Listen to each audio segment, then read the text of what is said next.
March 31న జరుపుకునే అంతర్జాతీయ transgender visibility దినోత్సవం గురించి ఇప్పుడు తెలుసుకుందాం. ఈ రోజు ప్రత్యేకత ఏమిటి? సాధారణంగా ట్రాన్స్జెండర్ల గురించి మాట్లాడేటప్పుడు వారు ఎదుర్కొనే హింస లేదా వివక్ష గురించి మాత్రమే చర్చిస్తుంటాం. కానీ ఈ రోజు ఉద్దేశం అది కాదు, విజయాల వేడుక. ట్రాన్స్జెండర్ వ్యక్తులు సమాజంలో వివిధ రంగాల్లో సినిమా, రాజకీయం, క్రీడలు, విద్యారంగం సాధించిన విజయాలను గుర్తించి వారిని గౌరవించడం ఈ రోజు ముఖ్య ఉద్దేశం. దృశ్యమానత, వారు సమాజంలో దాగి ఉండకుండా గర్వంగా తమ ఉనికిని చాటుకునేలా ప్రోత్సహించటం.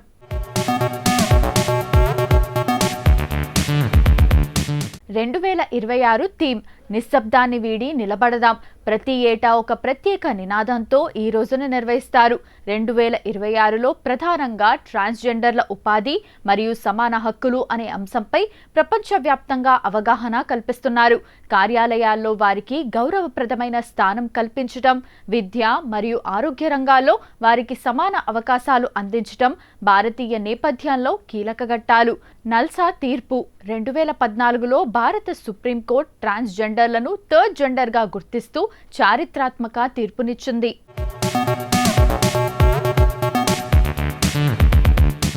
ట్రాన్స్జెండర్ల రక్షణ చట్టం, వారి హక్కుల రక్షణ కోసం ప్రభుత్వం ప్రత్యేక చట్టాన్ని తీసుకొచ్చింది. ప్రముఖులు: భారతదేశపు మొదటి ట్రాన్స్జెండర్ సబ్ ఇన్స్పెక్టర్ కె పృథికా యాషిని, మొదటి ట్రాన్స్జెండర్ న్యాయమూర్తి జోయితా మొండల్ వంటి వారిని ఉదాహరణలుగా చెప్పవచ్చు. మనం చూపించాల్సిన మార్పు. ఈ రోజు సందర్భంగా ప్రజలకు అందించే సందేశం గౌరవం. వారిని అతను లేదా ఆమె అని వారు కోరుకున్న విధంగా సంబోధించటం. మద్దతు: విద్య, ఉద్యోగాల్లో వారికి సమాన అవకాశాలు కల్పించటం. వివక్షకు స్వస్తి: సామాజికంగా వారిపై ఉన్న అపోహలను తొలగించటం. నేటి కార్యక్రమం: ప్రపంచవ్యాప్తంగా ఈ రోజున సోషల్ మీడియాలో #TDOV లేదా #TransVisibilityDay అనే హ్యాష్ట్యాగ్లతో క్యాంపెయిన్లు నిర్వహిస్తారు. అనేక నగరాల్లో వారి విజయగాథలతో ప్రదర్శనలు మరియు సెమినార్లను ఏర్పాటు చేస్తారు.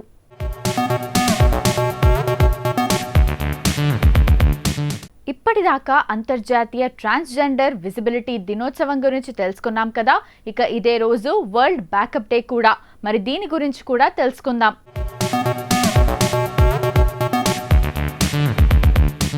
మార్చ్ 31వ తేదీన జరుపుకునే వరల్డ్ బ్యాకప్ డే గురించి ఇప్పుడు తెలుసుకుందాం. వరల్డ్ బ్యాకప్ డే అంటే ఏమిటి? సాంకేతిక యుగంలో మన జ్ఞాపకాలు అంటే ఫోటోలు, ముఖ్యమైన పత్రాలు అంటే డాక్యుమెంట్లు మరియు సమాచారం అంతా డిజిటల్ రూపంలోనే ఉంది. ఒకవేళ మీ ఫోన్ పోయినా, కంప్యూటర్ పాడైపోయినా లేదా వైరస్ అటాక్ జరిగినా ఆ డేటా అంతా పోయే ప్రమాదం ఉంది. అలా జరగకుండా మన డేటాను ముందే మరో చోట భద్రపరచుకోవాలి అని గుర్తు చేసే రోజే ఈ వరల్డ్ బ్యాకప్ డే. మార్చ్ 31నే ఎందుకు? దీని వెనుక ఒక చిన్న చమత్కారం ఉంది.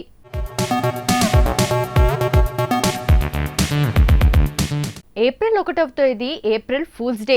ఒకవేళ ఏప్రిల్ 1న మీ డేటా ఏదైనా కారణం చేత పోతే మీరు ఫూల్ అవ్వకుండా ఉండాలని దానికి ఒక రోజు ముందే అంటే మార్చ్ 31న అందరూ తమ డేటాను బ్యాకప్ చేసుకోవాలని ఈ తేదీని నిర్ణయించారు.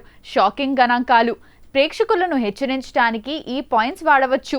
ప్రతి నిమిషానికి ప్రపంచవ్యాప్తంగా ప్రతి నిమిషానికి 113 ఫోన్లు పోతున్నాయి లేదా దొంగిలించబడుతున్నాయి. Hard drives. దాదాపు 10% కంప్యూటర్లు ప్రతి సంవత్సరం ఏదో ఒక హార్డ్వేర్ సమస్య వల్ల డేటాను కోల్పోతున్నాయి. వైరస్ ముప్పు. ప్రతి నెల వేల సంఖ్యలో కొత్త వైరస్లు మరియు మాల్వేర్లు మన డిజిటల్ పరికరాలపై దాడి చేస్తున్నాయి.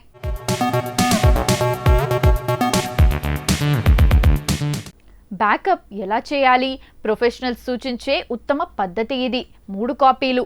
మీ డేటాకు కనీసం 3 కాపీలు ఉండాలి. 2 రకాల స్టోరేజ్. ఆ కాపీలను 2 వేర్వేరు పరికరాల్లో ఉంచాలి. ఉదాహరణకు ఒకటి కంప్యూటర్ హార్డ్ డిస్క్, మరొకటి పెన్ డ్రైవ్.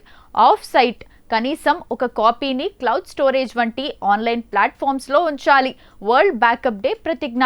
ఈ రోజున ప్రపంచవ్యాప్తంగా ప్రజలు ఒక ప్రతిజ్ఞ చేస్తారు. నేను మార్చ్ 31న నా ముఖ్యమైన ఫోటోలు మరియు డాక్యుమెంట్లను బ్యాకప్ చేస్తానని గంభీరంగా ప్రతిజ్ఞ చేస్తున్నాను.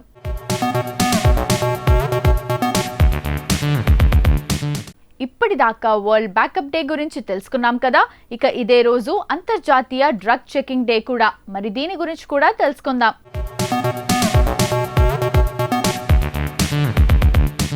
మార్చి 31వ తేదీన జరుపుకునే మరొక ముఖ్యమైన దినోత్సవం అంతర్జాతీయ డ్రగ్ చెకింగ్ డే గురించి ఇప్పుడు తెలుసుకుందాం. అంతర్జాతీయ డ్రగ్ చెకింగ్ డే అంటే ఏమిటి? సాధారణంగా మాదక ద్రవ్యాల వినియోగం వల్ల జరిగే ప్రాణ నష్టాన్ని మరియు ఆరోగ్య సమస్యలను తగ్గించడానికి ఉద్దేశించిన రోజు ఇది. మాదక ద్రవ్యాల్లో కలిసే ప్రమాదకరమైన రసాయనాల గురించి అవగాహన కల్పించడం దీని ప్రధాన లక్ష్యం. ఈ రోజు ప్రాముఖ్యత: చాలా సందర్భాల్లో మాదక ద్రవ్యాలు స్వచ్ఛంగా ఉండవు. వాటిలో లాభాల కోసం ప్రాణాంతకమైన రసాయనాలను కలుపుతుంటారు.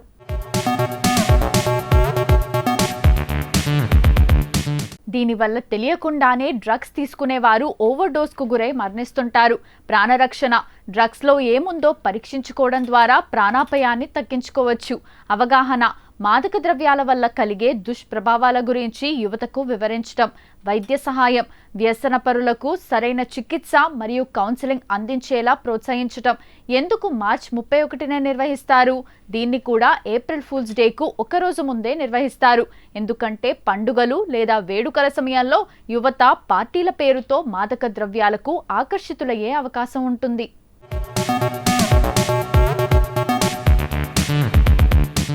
అటువంటి సమయంలో వారు అజాగ్రత్తగా ఉండి ప్రాణాలు కోల్పోకూడదనే ఉద్దేశంతో ఈ తేదీని నిర్ణయించారు. ప్రజా ఆరోగ్యం: ఇది డ్రగ్స్ వాడకాన్ని ప్రోత్సహించే రోజు కాదు.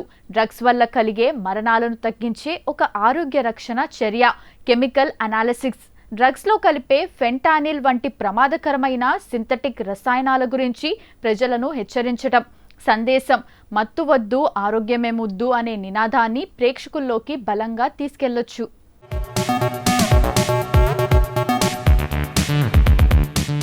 ఇప్పటి వరకు డ్రగ్స్ చెకింగ్ డే గురించి మనకు తెలియని కొన్ని ఆసక్తికరమైన నిజాలు తెలుసుకున్నాం కదా.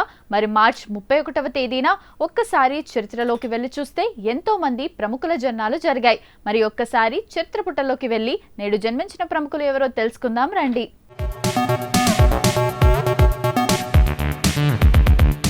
తెలుగు సినీ పరిశ్రమలో మూవీ మొఘల్గా పిలువబడే డాక్టర్ డి రామానాయుడు గురించి ఇప్పుడు తెలుసుకుందాం. మార్చి 31, 1936న కారంచేడు, ప్రకాశం జిల్లా, ఆంధ్రప్రదేశ్లో జన్మించారు. కుటుంబం: ఆయన కుమారులు సురేష్ బాబు, వెంకటేష్, మనవళ్ళు రానా దగ్గుబాటి, నాగ చైతన్య కూడా సినీ రంగంలో రాణిస్తున్నారు. సినీ ప్రస్థానం, రికార్డులు. సురేష్ ప్రొడక్షన్స్ 1964లో అనురాగం సినిమాతో నిర్మాతగా ప్రయాణం మొదలుపెట్టారు. అదే ఏడాది ఎన్టీఆర్ హీరోగా తీసిన రాముడు భీముడు భారీ విజయాన్ని అందుకొని ఆయన దశను మార్చేసింది. గిన్నీస్ వరల్డ్ రికార్డ్: ప్రపంచంలోనే అత్యధిక భాషల్లో 150కి పైగా సినిమాలు నిర్మించిన ఏకైక నిర్మాతగా ఆయన గిన్నీస్ బుక్ ఆఫ్ వరల్డ్ రికార్డ్స్లో చోటు సంపాదించారు. భాషా వైవిధ్యం: తెలుగుతో పాటు హిందీ, తమిళం, కన్నడ, మలయాళం, బెంగాలీ, గుజరాతీ, మరాఠీ, భోజ్పురి వంటి అనేక భాషల్లో సినిమాలు తీసి భారతీయ సినిమాను ఏకం చేశారు. ప్రతిభను గుర్తించడం: ఆయన స్టూడియో ద్వారా వందలాది మంది నటీనటులు, దర్శకులు, సాంకేతిక నిపుణులు పరిచయమయ్యారు. అందుకే ఆయన్ని పరిశ్రమ పెద్దగా గౌరవిస్తారు.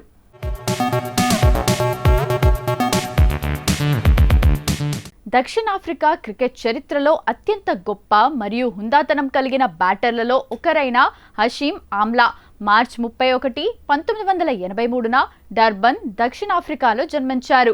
ఆయన పూర్వీకులు భారతదేశంలోని గుజరాత్కు చెందినవారు. ఆయన తన ప్రశాంతమైన స్వభావానికి మరియు క్రీడా స్ఫూర్తికి పేరుగాంచారు. క్రికెట్ ప్రస్థానం, ప్రపంచ రికార్డులు. హషీమ్ ఆమ్లా తన కెరీర్లో ఎన్నో అరుదైన రికార్డులను సృష్టించారు. ముఖ్యంగా వన్డే క్రికెట్లో ఆయన ఒక రన్ మెషిన్గా నిలిచారు. అతివేగంగా మైలురాళ్లు: వన్డే క్రికెట్లో అత్యంత వేగంగా 2000, 3000, 4000, 5000, 6000 మరియు 7000 పరుగులు పూర్తి చేసిన బ్యాటర్గా ప్రపంచ రికార్డ్ సృష్టించారు. విరాట్ కోహ్లీ కంటే వేగంగా ఈ ఘనత సాధించారు. టెస్ట్ క్రికెట్లో ట్రిపుల్ సెంచరీ: దక్షిణాఫ్రికా తరపున టెస్ట్ క్రికెట్లో ట్రిపుల్ సెంచరీ చేసిన ఏకైక batter Amla. Number 1 ranking: test మరియు వన్డే ఫార్మాట్లలో ఏకకాలంలో నెంబర్ 1 ర్యాంకింగ్లో నిలిచిన అతి కొద్ది మంది ఆటగాళ్లలో ఈయన ఒకరు.